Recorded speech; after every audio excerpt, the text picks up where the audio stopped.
Bom, vamos lá. Nossa live caiu. Vou me apresentar aqui novamente para quem ainda não me conhece. Eu sou Vanessa Camotti, sou idealizadora do projeto Ninho de Apoio, que é um projeto voltado para mulheres em estado de vulnerabilidade. Aqui nós damos o suporte físico e emocional. Nós abordamos temas como saúde mental, saúde física, violência doméstica e os direitos das mulheres, nutrição. Aqui a gente não cuida somente do mental, a gente cuida também aí do nosso físico. E hoje nós vamos abordar a nutrição e a saúde da mulher. O nosso objetivo é oferecer informação, orientação e dicas práticas para que a gente possa cuidar melhor do nosso corpo. E para isso eu convidei um nutricionista, que é o Anderson Bonilla. Ele é nutricionista, especialista em fisiologia e metabologia do esporte, e ele também é biólogo. Tá? Então hoje nós vamos conversar sobre dicas práticas para uma alimentação saudável e acessível. Vou chamar você agora, Anderson, vamos ver se dá certo. Peraí, vamos lá.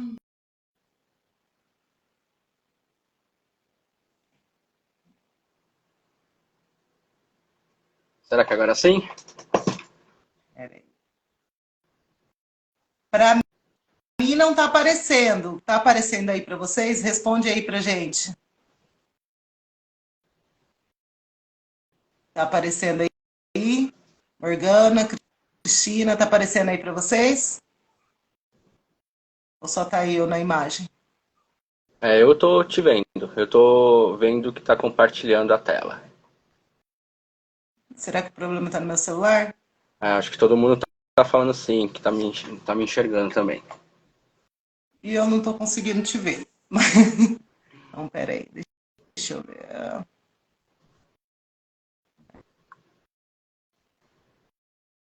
Eu acho que o problema então tá no meu celular. Então vamos conversar assim, então. O Vamos, pessoal tá vamos te lá. vendo, tá?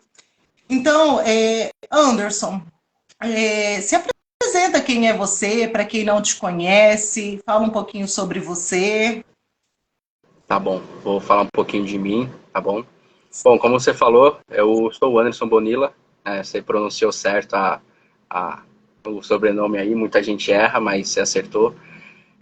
Sou primeiramente biólogo, trabalhava antigamente com a questão de agentes infecciosos no país, então a gente impedia, eu trabalhava numa empresa para impedir basicamente para impedir novas doenças de chegarem no Brasil, através de animais que vinham de fora, tá bom?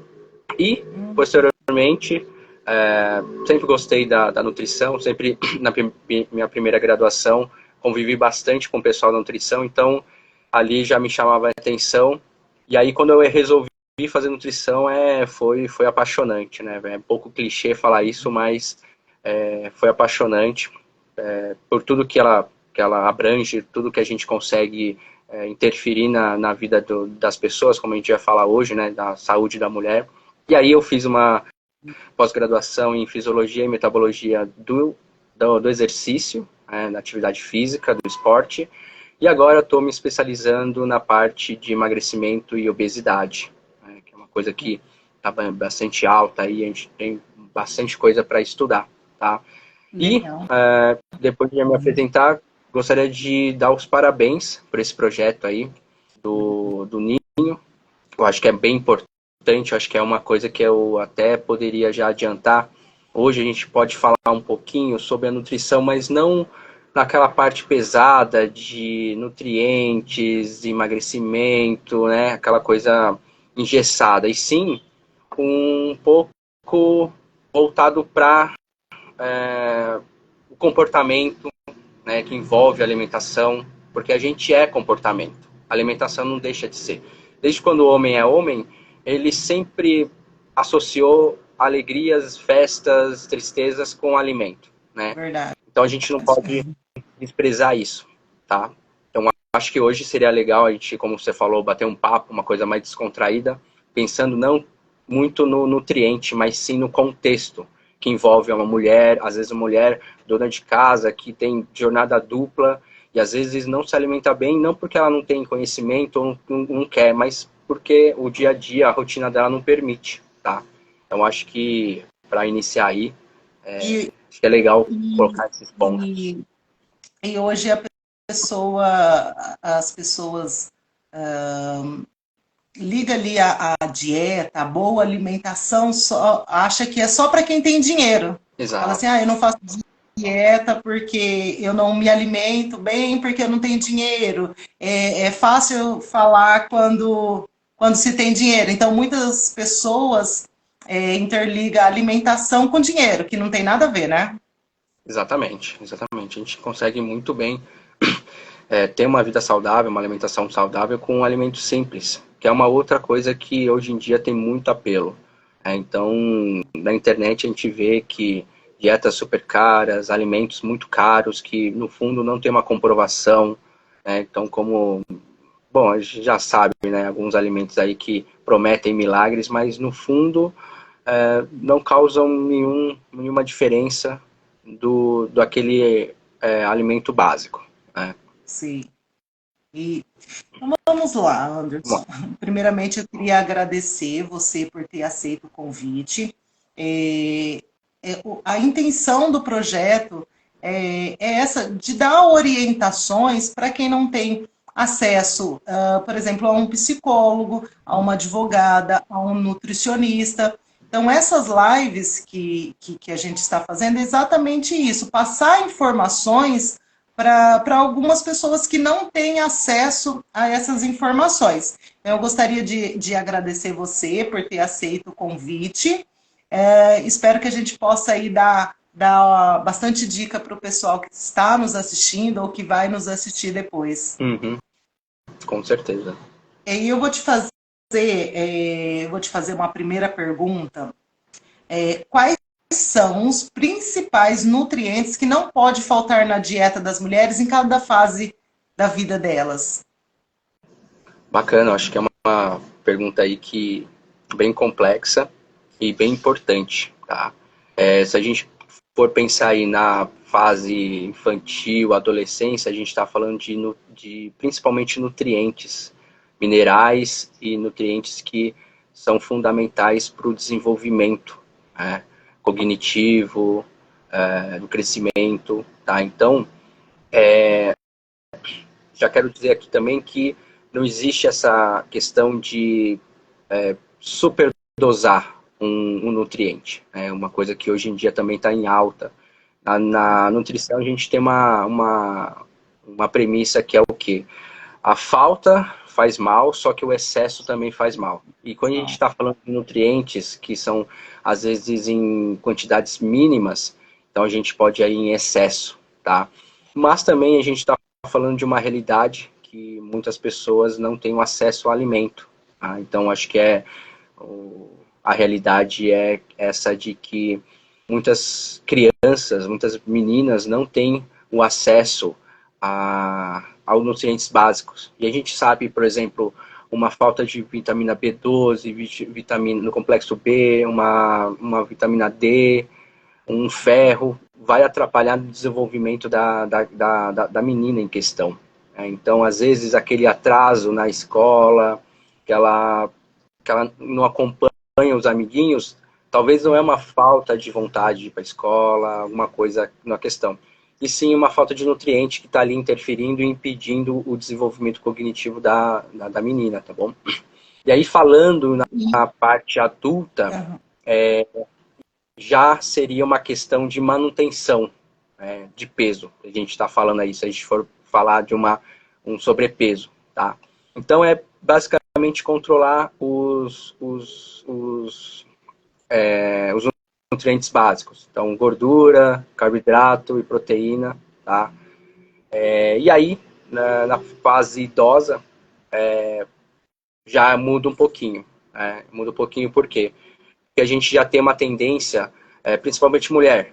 Então, a mulher tem essa diferença de entrar na menopausa. Então, a menopausa, se puder, a gente mais para frente pode conversar um pouco. Uhum. ela muda totalmente o corpo na mulher por dentro, a produção de hormônios, que isso reflete, no físico, no emocional, tá? Então, na fase idosa, a gente prioriza bastante proteína, tá? Porque a gente tem essa perda de massa muscular, mais ainda a mulher, por conta dos hormônios e algumas quedas de hormônios, a gente prioriza a proteína por conta da perda de massa muscular, tá? Já Entendi. naturalmente, a gente já consome menos proteína, às vezes por falta de dentição, ou até mesmo por paladar. A gente vê que idosos não gostam tanto da proteína animal, por conta até a consistência, tá? E também por esse acontecimento que a gente conhece como sarcopenia, que é a perda de massa muscular, tá? Então, nessa idade, nessa fase, a gente priorizaria as proteínas, tá? E desses nutrientes, você consegue dar alguns exemplos que para gente que faz aí, que não pode faltar na nossa dieta? Você diz os macronutrientes, o que é na Isso. terceira idade? Quais alimentações, quais alimentos assim que não pode faltar, que são ótimos nutrientes, tanto aí para o nosso público que é fase adulto, Ó, quais nessa essa principal fase, da fase idosa, a gente prioriza as proteínas, né? Então, insistir para a pessoa, para a mulher, consumir a proteína, né? Às vezes pode ser uma carne moída que não precisa de mastigar tanto. Se a gente puder colocar aí uma proteína em pó, a gente está falando de whey protein, tem essa questão do valor, mas se possível a gente consegue, porque ela é em pó, então você consegue misturar num suco, num leite, numa água, e a gente consegue bater esse nível de proteína, atrasando essa questão da perda de massa muscular, que é importantíssima, né? Porque a gente sabe que um idoso com perda de massa muscular e sedentário, a gente chega aí de 30% a 40% a mais de quedas. E nessa fase, uma queda pode ser fatal. entendi. E, aproveitando aqui a pergunta da Morgana, a gente vai falar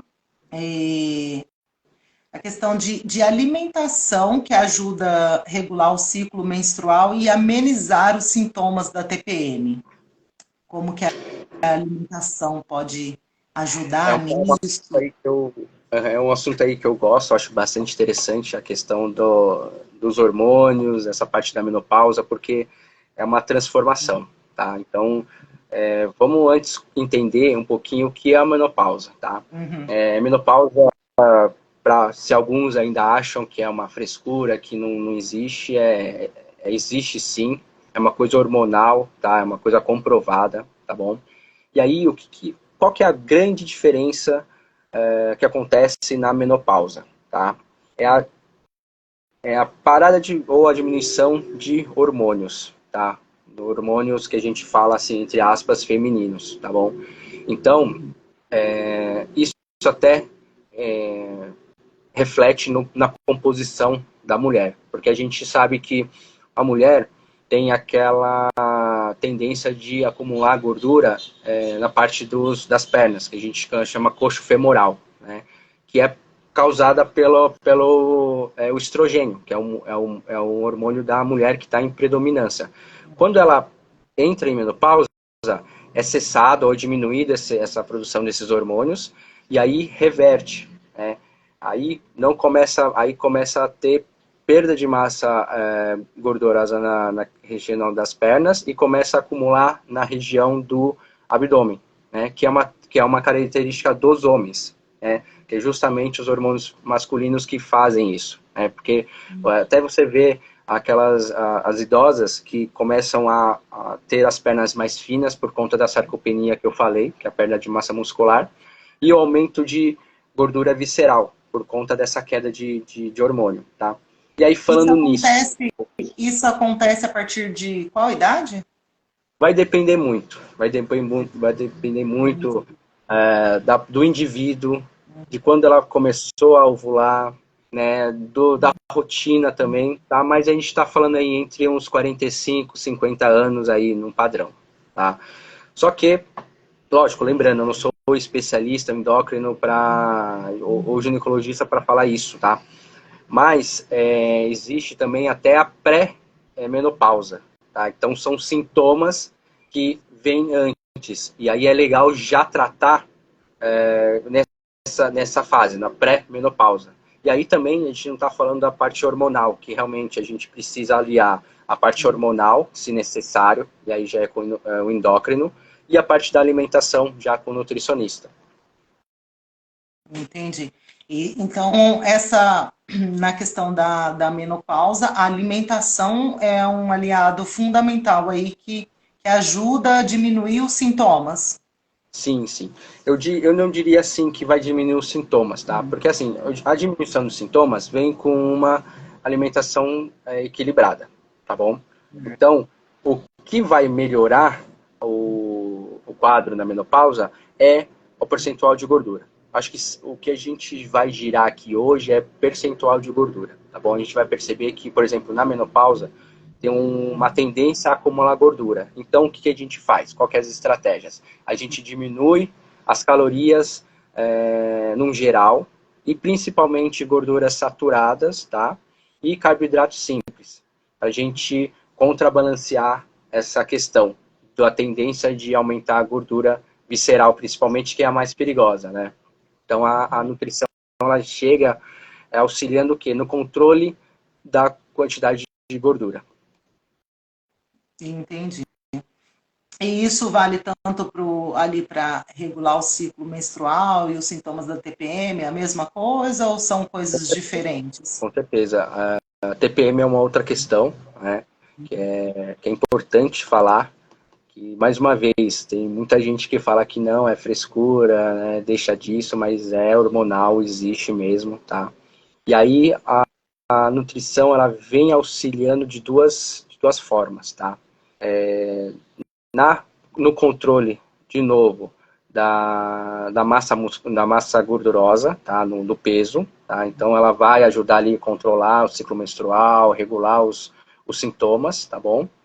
E também tem uma outra parte que a nutrição vem auxiliando, tá? Mais a parte comportamental, tá bom? Vou te dar um exemplo. Então, muitas vezes eu tenho pacientes que vêm e me relatam que os sintomas da TPM são muito fortes. Tá? Então, por exemplo, a vontade de doce. Vamos pegar esse daqui. Tá? Existe, assim, alguns nutrientes que podem até diminuir essa vontade de doce, mas na questão fisiológica, tá? Mas também tem a parte comportamental. Então, o que pelo menos eu pratico no consultório, tá? Eu prefiro muito mais colocar um doce ali na TPM, né, no período pré-menstrual, do que cortar e colocar alguma substância que provavelmente não é tão certeza que vai diminuir essa fome. Tá? Então, um exemplo. Claro que se a paciente tiver um pouco de controle, tá? Então, por exemplo, eu prefiro muito mais deixar de colocar um nutriente ali, um alimento que vai diminuir ali 3% da vontade de doce, do que colocar ali 1 ou 2 brigadeiros depois do almoço, né? Então, que vai ali aliviar a vontade de doce ali de 80%, vai acalmar a pessoa. Por quê? Se eu tirar o doce naquele momento, a pessoa vai querer o doce, naturalmente, né? Por um hábito ou, como a gente está falando, por conta da TPM. Né? Então, eu prefiro muito mais lidar com essa parte do comportamento do que realmente tirar o doce. Então, uma dica aí para o pessoal que está assistindo, as mulheres, primeiro, se vocês têm esse controle, dá para fazer, né? Então, tá no período pré-menstrual, tá com vontade de doce, consegue controlar? Come o doce. Não se puna tirando esse doce. Tá? Então, nesse Claro, período está liberado. exatamente, está liberado entre aspas. Também não vamos comer a panela Sem inteira de brigadeiro, exageros. né? Exatamente. Porque, querendo ou não, traz um sofrimento. Tá? Tá ali, os hormônios estão bagunçados, tá? Um período que tá em mudança. E aí a gente precisa, né? Pelo menos as mulheres precisam desse prazer imediato, né? Que é ali no curto período, né? De 5, uma semana. É. Tem algumas que passa mais. Eu tenho mioma, então os meus sintomas desse período da TPM são, parece que é muito mais dor, o ciclo menstrual é maior, eu sinto muita fome, muito estresse, então é tudo desorganizado nesse período. E o doce ajuda, Ajuda bastante, né? E também ajuda. posso colocar um ponto que você colocou, você salientou. Muitas vezes a gente também confunde a vontade do doce com o estresse, com o sentimento. Então, por exemplo, você falou que ali você está muito mais estressada. E a gente, naturalmente, o ser humano, né, isso homem e mulher, quando a gente está estressado, a gente busca um conforto. E a gente não busca um conforto a longo prazo. Ah, não vou, por exemplo, por isso que é tão difícil se acostumar, virar um hábito uma academia, porque a recompensa não vem imediatamente. Vem aqui depois de 3, 4 meses fazendo certinho, indo na academia periodicamente, fazendo alimentação certinha, né? Então Sim. a gente vai buscar uma satisfação imediata. E qual que é a satisfação imediata? Um doce, massas, né, refrigerantes açucarados, né? Em outros casos, um álcool, uma droga. Né? Então, a gente precisa muito bem também diferenciar o que é uma vontade de um doce por conta da TPM ou um estresse na TPM que te causa ali, faz você buscar um doce. Sim, e às vezes as pessoas jogam ali o estresse na comida, né? Com certeza. Entende? Eu vou te fazer uma outra pergunta. Qual que é o papel da nutrição na saúde hormonal? Qual que é o papel da nutrição? Ela é bem importante. Mais uma vez falando do controle de peso, tá? Porque, assim, os hormônios, eles são substâncias no nosso corpo que elas agem em muitos lugares, são responsáveis por muitas coisas, são doses pequenas, tá? Então, uma alteração ali nos hormônios vai mexer com muita coisa. O humor, a vontade de recompensa, tá? Então, tudo no nosso corpo é a base dos hormônios, né? Então a gente está falando aí da tireoide, né? Dos ovários, então tudo a gente, tudo eu falo que tudo o nosso corpo é regido pelos hormônios, tá? Então, e se a gente não tem um ambiente ideal, esses hormônios vão ter alterações, né?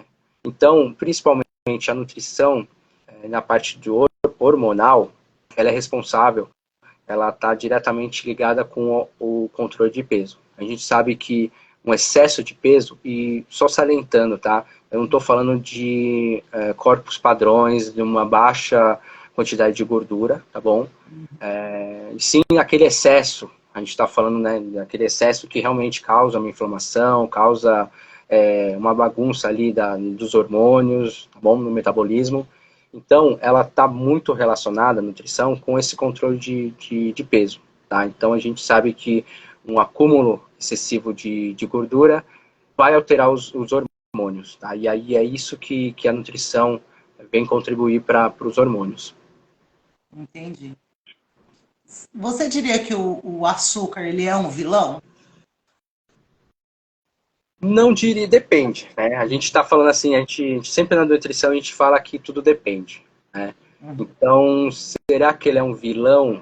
Por exemplo, se eu faço minhas 3, 4 refeições no dia, eu consigo bater a quantidade de micronutrientes, estou com peso controlado, não tenho excessos durante a semana. Será que ele é um vilão ali no meu café da manhã quando eu adoço o meu açúcar, o meu café? Eu Então, se eu tentei controlo ele, ficar sem, eu tentei tirar o açúcar, mas o meu problema foi exatamente o café. exatamente. o café ali com açúcar de manhã, eu não consigo tirar. Eu não sou uma pessoa que estou muito chegada em doce, eu como, principalmente nessa fase da TPM, eu sinto muita vontade, mas o café ali com açúcar eu não consegui tirar. Porque a gente vê vários vídeos falando dos malefícios, né, do açúcar, então a gente acha que o açúcar é o vilão. Exatamente. E assim, controladamente ele não vai ser o vilão, tá bom? Claro, tem o processo de refinamento, que é usado produto químico, aí sim, se a gente se apegar a isso, a gente pode falar que ele pode trazer algum mal a longo prazo, mas se a gente falar nele em quantidades moderadas, ele não vai trazer nenhuma questão. Tanto é que até isso me lembrou dessa falácia que tem, que o açúcar vicia como a cocaína, né? E, bom, vou falar como nutricionista, como a fisiologia, tá? Não estou falando como psicólogo, tá? Então, eles têm outros entendimentos, tá bom? Mas a gente está falando como age o açúcar no corpo, tá bom? O que acontece? Foram feitos estudos, tá bom? Que compararam quando a pessoa ingeria açúcar e quando consumia cocaína, certo? E eles perceberam que partes do cérebro eram ativadas, certo? No mesmo lugar. Logo, eles concluíram que a cocaína e o açúcar ativam o mesmo lugar no cérebro. Porém, tem o social, tá? A gente até brinca, ninguém vende a televisão de casa para comprar 1 quilo de açúcar, né? Então, esse poder viciante do açúcar. Claro, eu não estou falando que aquelas pessoas que falam, eu preciso de um doce depois do almoço. Sim, ela tem uma vontade exacerbada, assim, não estou falando, mas não que seja um comportamento de vício, que você vai fazer alguma loucura para isso, tá? Só que, artigo ou não, ou esconderam isso porque é viável, né, esconder isso e fazer esse sensacionalismo. Só que quando a gente abraça uma pessoa, quando a gente tem uma prática sexual, quando a gente tem prazeres, né, fizeram até a relação do abraço mãe e filho, também ativa o mesmo lugar. Então a gente fala que o abraço de uma mãe e o filho vicia como uma cocaína, né? Ele só ativou o mesmo lugar do cérebro, que é o do prazer, né? Mas não que vá trazer um vício, né? E essa pergunta do Gabriel, tem diferença do açúcar de coco para o refinado? Basicamente não. Basicamente ali a gente está falando de coisa, é mais na composição, na conformidade dela, mas a gente já está falando de bioquímica, de química, né? Mas basicamente o açúcar de coco, ou açúcar refinado, demerara, o mascavo, ou de outras frutas, basicamente eles vão ser a frutose, né? Que a gente que é o açúcar das frutas, tá bom? Mas em geral não vai ter muita diferença não. Tudo com moderação. Independente do tipo de açúcar ali, tem que ser com moderação, né? E posso colocar só mais uma observação sobre essa questão do açúcar? Sim. Vamos lá. Imagina, você é mãe. Sim, sou mãe. De menina, menino. Menino de 1 ano e 8 meses. Um ano e 8 meses. Aí vamos pensar que vamos pensar que voltou a pandemia, tá? Aí seu filho está afastado dos amiguinhos ali, né, na época da escola, ficaram afastados 2, 3 anos, e aí cessou a pandemia, e aí um amiguinho do seu filho resolve fazer uma festa de aniversário. E aí ali vai ter brigadeiro, bolo. Você realmente acha que privar o seu filho de comer um brigadeiro vai ser melhor do que ele dividir esse momento com um amiguinho? Né? Então, o quanto é maléfico, né? Claro, a gente está falando de um caso isolado, uma festa, né? Que ele vai ter, assim, até um exagero. Mas privar a pessoa, privar uma criança ali do convívio da criança por a gente falar, não, o açúcar faz mal, tem tantas outras coisas que fazem mal, né? A gente se expor ao sol ali, né? A gente sabe que tem uma agressão, tem uma danifica a pele, né? Entendi. Tá, fechando esse assunto, acho que não tem mais nenhuma pergunta do açúcar, então a gente entendeu ali que tudo tem que ser moderado, Sim, seja açúcar de coco, açúcar mascavo, açúcar refinado, tudo tem que ser moderado. Ele não é o vilão, a gente não precisa eliminar ele da nossa vida, mas tem que ter moderação. É isso? exatamente. E ainda até pegando um cunho social, muitas pessoas têm um acesso só ao açúcar refinado. E não tem aquele açúcar de coco, aquele açúcar, ou aquele sal do Himalaia, tem o acesso ao sal ou açúcar refinado. Né? E aí isso vai aumentar as diferenças entre as classes, né? Entendi. É mais por essa questão do financeiro mesmo, porque a gente sabe, eu esqueci o nome de um açúcar que coloca aí na dieta, acho que é 50, R$ 60, então não é um valor que é acessível para qualquer um, né? Exatamente. Aí você junta com esse terrorismo contra o açúcar, né? E aí se cria um problema. Então, pessoas que não têm condição de comprar esse açúcar de R$ 100, R$ 50 o quilo, e elas sendo bombardeadas que o açúcar refinado faz mal. Sim, é. Então, mas a gente já descobriu que não é um vilão. Eu vou te fazer uma outra pergunta, que é sobre alimentos que ajudam a prevenir doenças comuns em mulheres, como anemia, osteoporose. Você poderia falar um pouquinho quais são esses alimentos? Sim, isso aí já é diretamente a nutrição, né? Então a gente sabe, por exemplo, vamos dividir. A gente está falando aí de uma diabetes, tá? Nem vamos falar da atividade física, porque ela é importantíssima e também não sou capacitado para falar muito sobre, tá bom?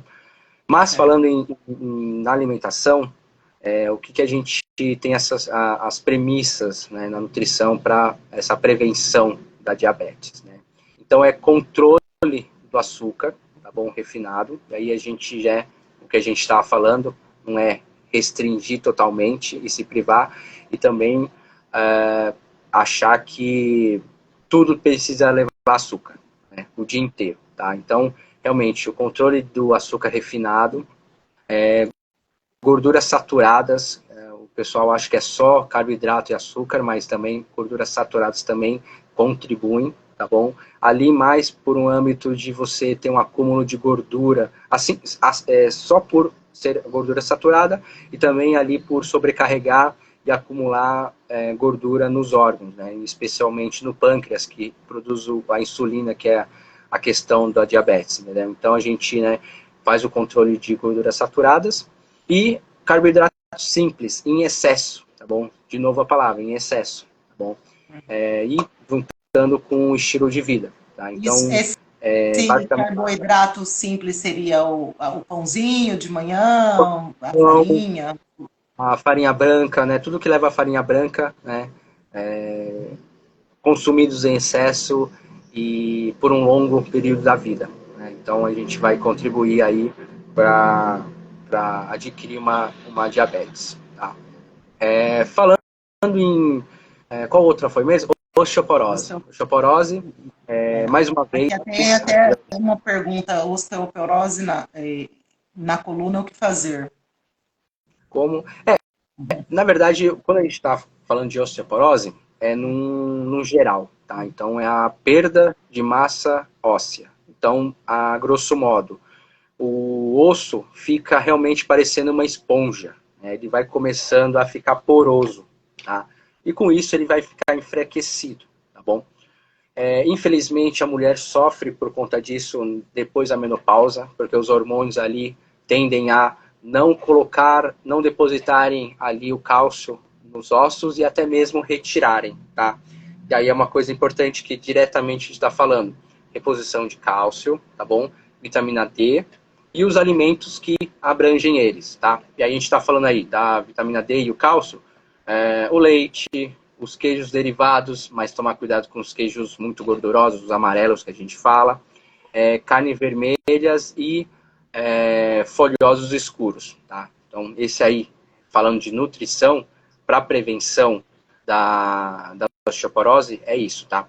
E também, a gente é importante falar também, não adianta a gente chegar na menopausa e falar, agora vou cuidar, vou beber muito leite, carnes, fontes de vitamina D e cálcio, não. Quando se instala uma osteoporose, já é uma questão já avançada, que aí também tem que procurar cuidados médicos, tá? Então, dicas sobre evitar a osteoporose. Desde o começo da vida, consumir fontes de vitamina D, cálcio e o estilo de vida, tá? A gente sabe que a atividade física, ele contribui para a saúde dos ossos também, entre outros. Entendi. E aí a questão da anemia. Anemia basicamente seria a fonte de ferro, se não for uma coisa genética, né? Porque a gente tem uma anemia que se chama falciforme, que é um defeito nas hemácias que carregam o oxigênio, né? E aí dão as características da anemia, que elas são produzidas de um formato diferente, não é aquela formato circular, né? Então ela até o nome, né, do latim vai falciforme em forma de foice, então elas são assim meia lua, né? E por essa conformidade, por esse formato, elas não transportam direito o oxigênio, né? Então tirando essa parte dessas anemias, a alimentação, a fonte de ferro, tá? E basicamente é isso. A anemia é mais realmente a fonte de ferro e também tem uma outra anemia que é por falta de B12, tá? Que é importante também. Entendi. E o B12 a gente encontra em quais A alimentos? B12 está em diversos ovos, principalmente proteína animal, tá? E aí a gente até saliento, se tiver alguma mulher vegana ou vegetariana, tomar cuidado com a quantidade de B12, porque principalmente não, é fonte de proteína animal, né? Então ficar bem de olho.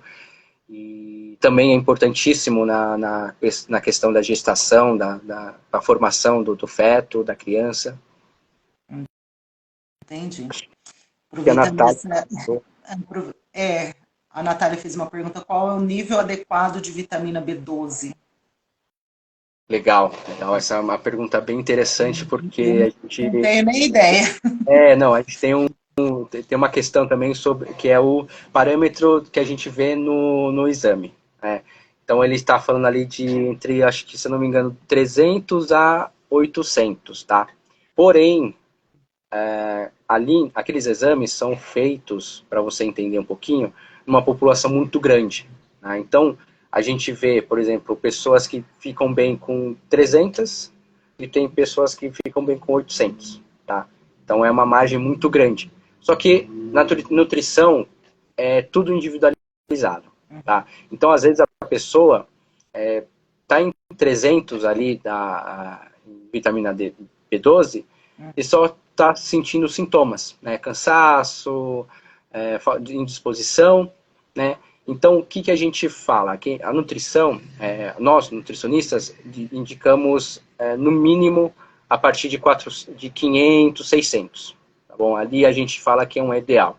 Então, uma B12 ali ideal, a gente vai falar de uns 500, 600, e também tomar cuidado com os excessos. Profissionais da saúde indicando aí 1.500, 1.900, aí que a gente não sabe o que pode acontecer com o ser humano, que nem eu falei no começo. Tem uma premissa na nutrição. A falta faz mal, mas o excesso também. Tá? Então, respondendo a pergunta da Natália, a B12 ali a gente está falando entre 400, 500, 600. Esses exames, eles são feitos pelo SUS ou não? Tem que Consegue, fazer uma consegue. O clínica? SUS consegue fazer esses exames que a gente fala que é os exames de sangue, né? O hemograma completo. Então, parte sanguínea, minerais e vitaminas consegue fazer no SUS, tá? Se você pegar um profissional aí legal, ele vai passar, vai saber a importância de cada um. Se a pessoa tiver cansaço, muito cansaço ali exagerado, fora do normal, ela pode solicitar esses exames? Não, ela precisa sempre passar com um médico, né? Se a gente está falando no hospital público, né, o SUS, sempre passar com o médico, ele vai analisar os sintomas, né, que a gente chama isso de sintomas, e aí sim ele vai indicar, vai fazer um pedido de sangue para ver, e fazer os exames. Entendi. E deixa eu te fazer uma outra pergunta, Anderson.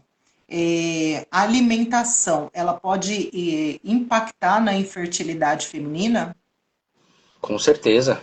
A gente está falando de novo, a gente vai falar do excesso de peso. Bom, a gente não está falando da desnutrição, que é muito importante também, tá bom? Mas vamos focar no excesso de peso, Antes de tanto é que é você, uma...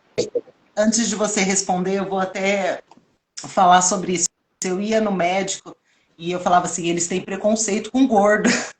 Porque todos os médicos falavam excesso de peso, excesso de peso. E realmente, quando eu emagreci, meus exames voltaram todos ao normal. Então, essa questão do peso, às vezes a gente acha que não tem nada a ver, mas realmente faz uma diferença ali nos exames muito grande.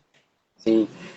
Até pegando um gancho nisso que você falou, a gente também tem que tomar muito cuidado, e aí é uma crítica realmente à classe, né, de nutricionistas, médicos e profissionais da saúde, de só ver o paciente como um peso na balança, né? E não entender ali o contexto, tá? Um exemplo, muitas vezes a queixa do paciente não é o excesso de peso, tá? A gente pode perceber um excesso de peso ali como profissional, mas a gente não pode obrigar a pessoa a perder peso, né? Vamos dizer assim, tá bom? Muitas vezes eu já presenciei isso que os profissionais, né, da nutrição, o paciente não fala nada e eles já querem emagrecer o paciente. Mas às vezes a pessoa ainda não quer fazer isso, a gente não está no momento, né? E aí vai ser mais uma pessoa ali falando do peso da pessoa e pode ser destrutivo, né? E também falar, a gente sabe que uma obesidade, grau 2, grau 3, sim, traz riscos e malefícios para a saúde, tá bom? Um pequeno excesso de peso, um pequeno acúmulo de peso, a gente percebe aí que não traz malefícios, tá? Tirando a parte de estética, se a mulher quer, ou o homem quer emagrecer porque ele não se sente bem, é outros 500, tá bom? Mas a gente tem que tomar muito cuidado, né, no nosso olhar, na nossa régua. Então, às vezes, a pessoa tem um pouquinho ali de um excesso de peso, um acúmulo de gordura, só que não está trazendo alterações nos exames, a vida dela está tranquila, ela se aceitou, tá? Aceitou não, porque eu até estou falando assim uma coisa mais engessada, mas ela tá ok com ela, porque a gente vai falar sobre isso, né? Então, acho que é bem importante a gente salientar isso também, tá bom? E o que você falou da infertilidade, tá? Tem sim relação com a infertilidade, tá bom? Por conta do excesso de peso, e aí de novo, mais uma vez, aquele excesso de peso grande, sabe? Obesidade 2, 3, tá bom? Por conta daquela questão de inflamação, e não por um alimento, tal, e sim por um excesso de peso que produz algumas substâncias tóxicas, tá bom? E também diretamente com a alimentação, tá? A gente sabe que uma pessoa que se alimenta mal, e aí eu estou falando em alimentar mal, é excesso de ultraprocessados, gorduras saturadas, excesso de açúcar refinado, a gente percebe, visto que os óvulos e os espermatozoides têm menor qualidade, tá? Tanto é que isso já é uma pessoa para um profissional focado nisso, de fertilidade, mas eu sei que quando o casal é tentante, eles precisam seguir um estilo melhor de vida, né, vamos dizer assim, para engravidar, para ter uma melhor saúde, né, vamos dizer assim, do espermatozoide e do óvulo, né? Então, a nutrição, sim, interfere na fertilidade, no Ah, controle então de peso. não impacta somente na vida da mulher, do homem também. No homem também, o espermatozoide também é interferido pela alimentação, né? Então, basicamente, excesso de peso e o estilo alimentar. Entendi. Aí eu vou voltar lá no assunto que a gente estava conversando, da menopausa. Uhum. E aí eu queria saber se existe alguma alimentação adequada para quem está na menopausa. Muito se fala de alguns alimentos, tá? Mas nada que vá comprovar ou que vai fazer um efeito perceptível, tá? Então a gente fala mais no controle de peso, né? Porque como a mulher tem essa tendência nesse período de acumular mais gordura visceral, então a gente precisa fazer esse controle de peso, tá? Mas se eu fosse falar sobre uma dieta, então seria o quê? Ter níveis bons de proteína, e a gente está falando aí de 0,8 a 1 grama de proteína por quilo, tá bom? Carboidratos moderados, tá bom? E diminuir a gordura saturada. Entendi.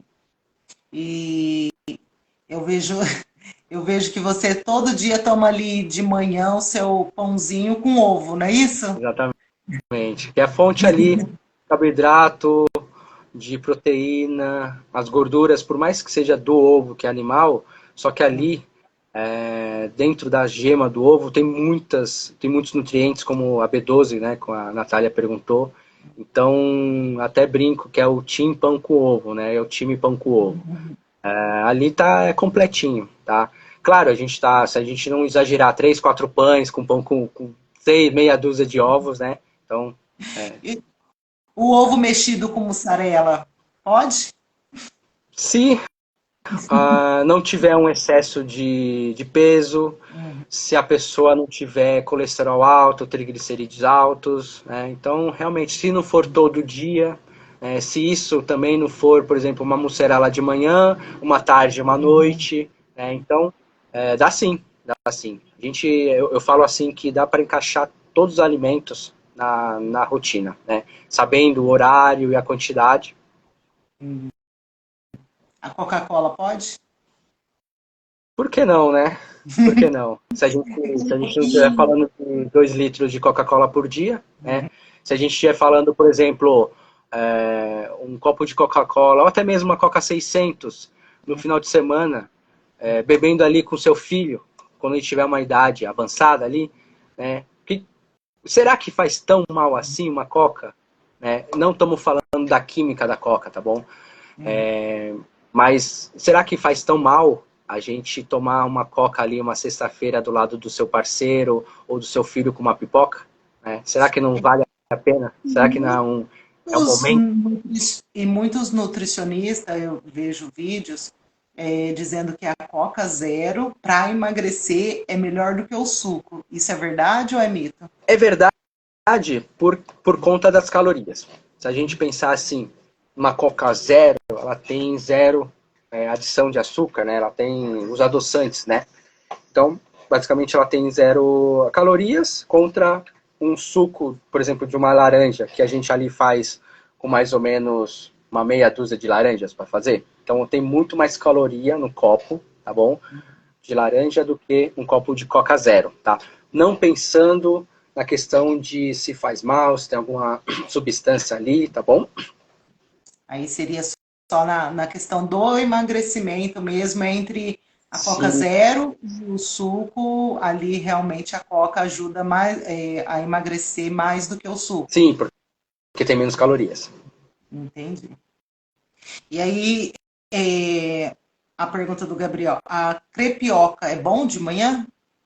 Pô, é maravilha, maravilhosa. Ali a gente tem um carboidrato, né, com ovo. Então, para quem não sabe, a gente mistura o ovo com a goma de tapioca e faz na frigideira, tá? Se não for 5, 6 crepiocas, tá ótimo. Mas se for uma crepioca ali, né, é a mesma coisa do pão com ovo. Entendi. E aí a gente comentou sobre a questão da diabetes, da hipertensão. Quais, assim, alimentos que você indica, fala assim, esse você pode consumir todos os dias, que ajuda na questão da diabetes, da hipertensão? Ó, para ser bem sincero, escolhendo bem, né? Não são todas, tá bom? Mas eu acho que o alimento, tirando aquelas carboidrato, proteína e gordura, né? A gente está falando de uma gordura boa, um azeite, uma proteína animal, né, um peixe grelhado, um carboidrato, a gente está falando de um arroz, de uma coisa mais complexa. Se a gente for pegar um alimento ou alguns alimentos, eu gosto muito, acho muito importante as frutas, tá bom? No meu Instagram aqui eu sempre falo, né, sempre pergunto, e aí, vocês comeram as frutas? Porque elas, lógico, em excesso, né, como tudo, mas ela é fonte de muitos nutrientes, né, muitas substâncias protetoras, né, radicais livres, tá bom? Para combater os radicais livres, tá? Fonte de fibra, tá? Que regula, se a gente for falar do índice glicêmico, né, da questão de diabetes, tá? Então, acho que se a gente for apostar, se eu for apostar em um alimento, né, alguns alimentos, são as frutas, tá? Por tudo que ela possui e também pela fama que ela tem. Muita gente fala que acham que a fruta vai dar cirrose, né? De novo, por um estudo mal interpretado ou porque quiseram mal interpretar eles, né? Então, rapidamente, só para não estender, fizeram o teste com os ratos, colocaram frutose na dieta deles, só que foram em doses cavalares, que a gente, se eu não me engano, se a gente for colocar para o ser humano, seria 600 vezes a mais do que uma fruta tem, né? Imagina você comer uma banana que tem 600% a mais do açúcar que ela tem. E aí esses ratinhos desenvolveram cirrose. Então, uma alma abençoada falou, bom, se deu cirrose, se a gente deu frutose, um detalhe, frutose em forma de suco, tá? Para os ratos. Se a gente deu frutose para o rato e ele teve cirrose, a gente pode também associar isso com o ser humano, né? Então, aí se criou esse mito que a fruta causa cirrose, tá? Mas a gente vê estudos aí que a dieta é praticamente muitas frutas aí, 80, 70% de frutas, e a pessoa até tem perda de peso, tá? Então, realmente é uma coisa que não causa mesmo cirrose. Entendi. E é melhor a gente chupar uma laranja do que fazer o suco da laranja? Com certeza, por conta das fibras, né? Então, fibras também é importantíssimas, muita gente negligencia, tá? Então, é muito diferente você chupar uma laranja do que você tomar o suco, tá? Porque o suco a gente concentra todo o carboidrato, e aí realmente para uma diabetes é complicado, né? Mas eu tenho pacientes que têm diabetes e eles consomem frutas, que tem bastante água e bastante fibras, né? E aí é sempre assim, pô, mas você passa fruta para o seu paciente? Sim, e está com a glicemia super controlada. Sabendo quantidade e tipo de frutas, tranquilamente. Entendi. Então, para quem tem diabetes, tem que ter um controle aí com as frutas? Dependendo da fruta. Por exemplo, a gente não vai dar meia dúzia de banana para um diabético porque ela tem muito açúcar nela, comparado com outros alimentos. Por exemplo, uma dica legal aí para a pessoa controlar o açúcar das frutas.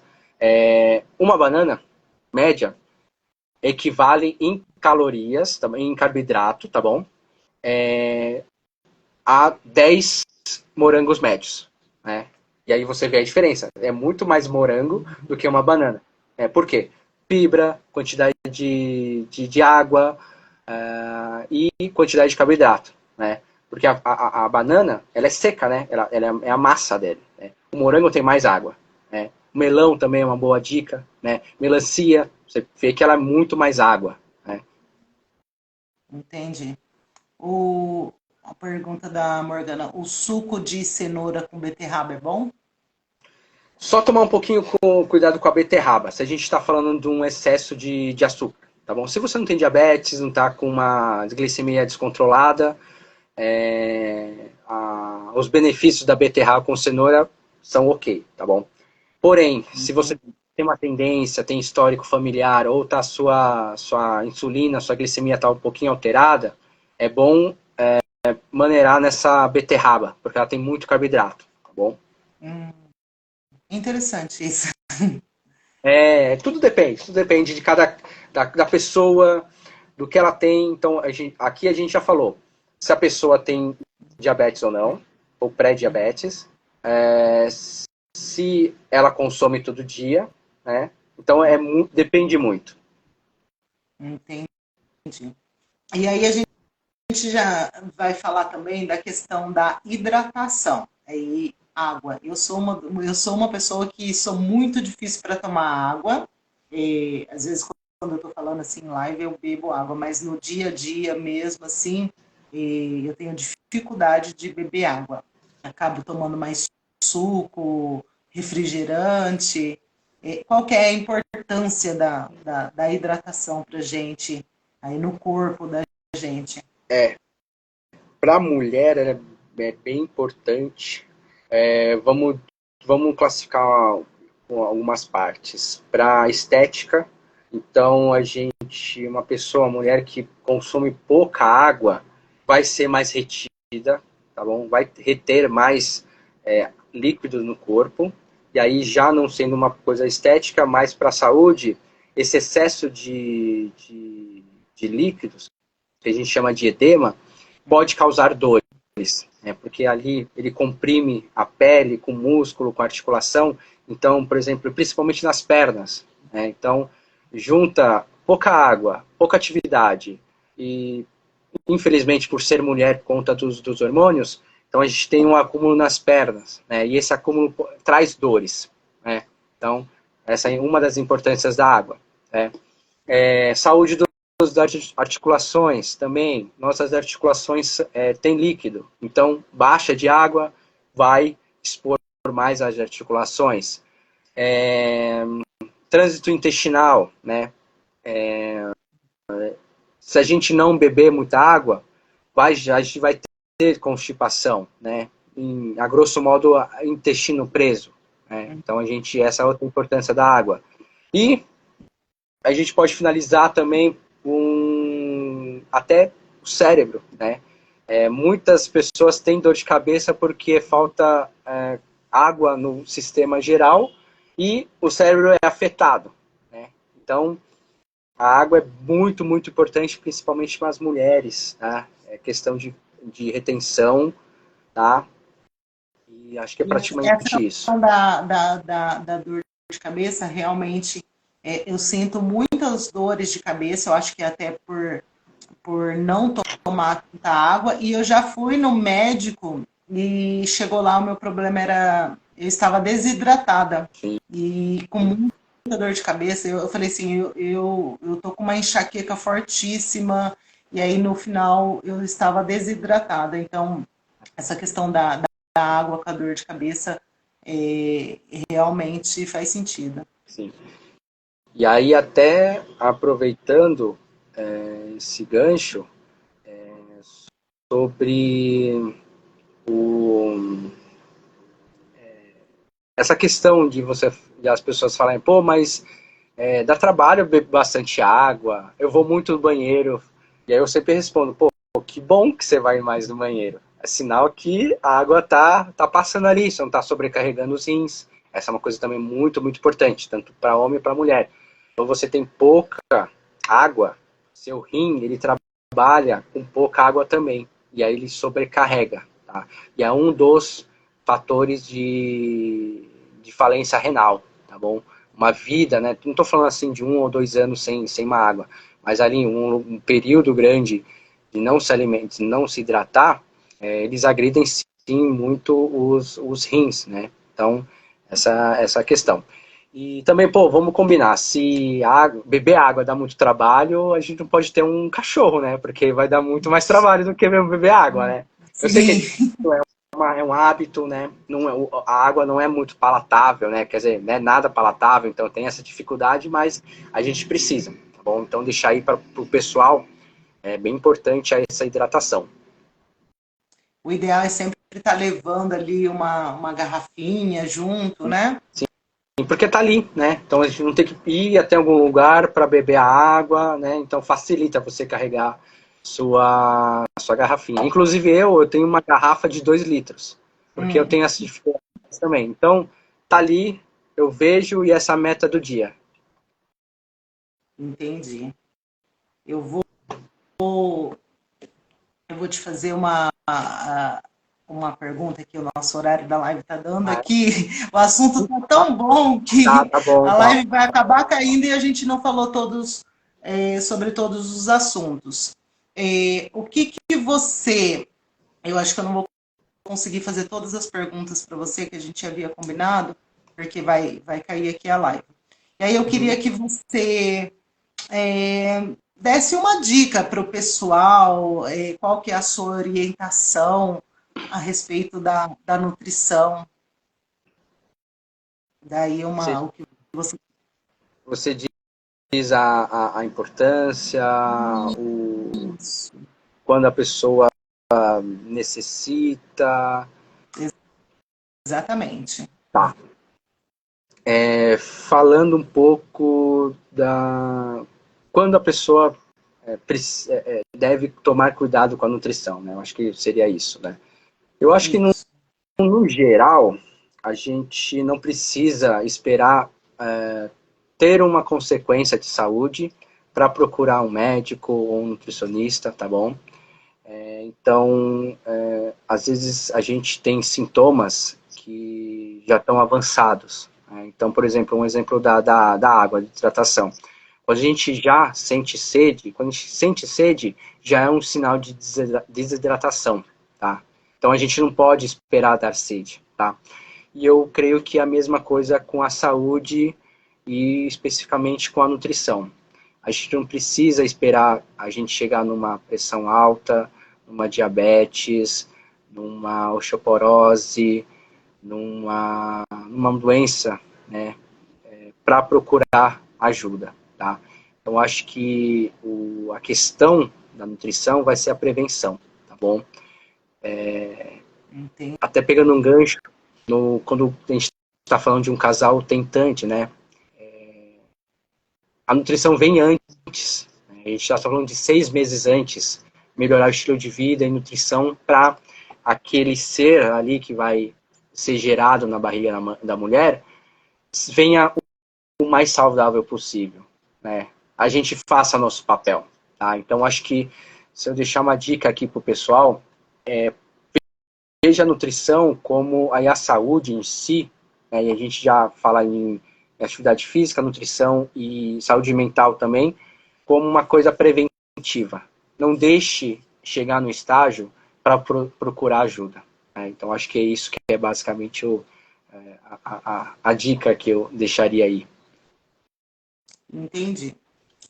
Já até gostaria de fazer um convite para você. A gente não conseguiu abordar aqui todos os temas, todas as perguntas, para a gente fazer uma próxima live, juntamente com a Natália, que não pôde estar aqui hoje, teve problema de saúde, para a gente continuar esse assunto, que eu acho que é um assunto muito interessante. Sim, E aí eu gostaria também de convidar você para uma próxima live para que a gente desse continuidade nesse assunto, que infelizmente hoje a gente não vai conseguir abordar todos os temas aqui. E aí eu já com, gostaria de fazer esse convite para você. com certeza o convite está aceito aí. É, acho importante aí o trabalho que você está fazendo, de você trazer informação para, às vezes, as pessoas que não têm acesso, que foram tiradas desse acesso, né, por questões da vida. E com certeza fica aí aceito o convite para a gente fazer uma outra live, continuar o assunto ou falar de algum outro assunto que você achar interessante. Legal. É, então, eu quero te agradecer imensamente por ter aceito esse convite, por acreditar no projeto. É um projeto que é difícil, nem todas as pessoas estão dispostas a ajudar o outro, e você e mais alguns profissionais acreditaram no projeto, estão dispostos a passar essa informação realmente para quem precisa, para quem não tem acesso. São informações importantes. Então, eu gostaria de agradecer imensamente você por ter acreditado nesse projeto. Fica aí o nosso próximo assunto, os próximos assuntos que a gente não conseguiu falar aqui hoje, para uma próxima live que a gente marca aqui, juntamente com a Natália também. E é isso. Agradeço também quem passou por aqui, quem participou, comentou. Convido vocês a seguir ali o projeto, o @ninho de apoio, seguir o Anderson aí também, que dá várias dicas sobre nutrição. E por hoje é só. Muito obrigada, viu, Anderson? E a gente deixa aqui marcado, a gente vai passar aqui para o pessoal depois a nossa próxima live para a gente continuar esse assunto. Com certeza. Então, tá bom, muito obrigado, fica com Deus. Amém. Que Deus abençoe todos vocês que estão assistindo aí ou que vão assistir depois. E convido vocês já para a próxima live que a gente já vai deixar a data aqui. Beijo, fica com Deus. Tchau, Tchau, tchau. tchau. Obrigado. Tchau.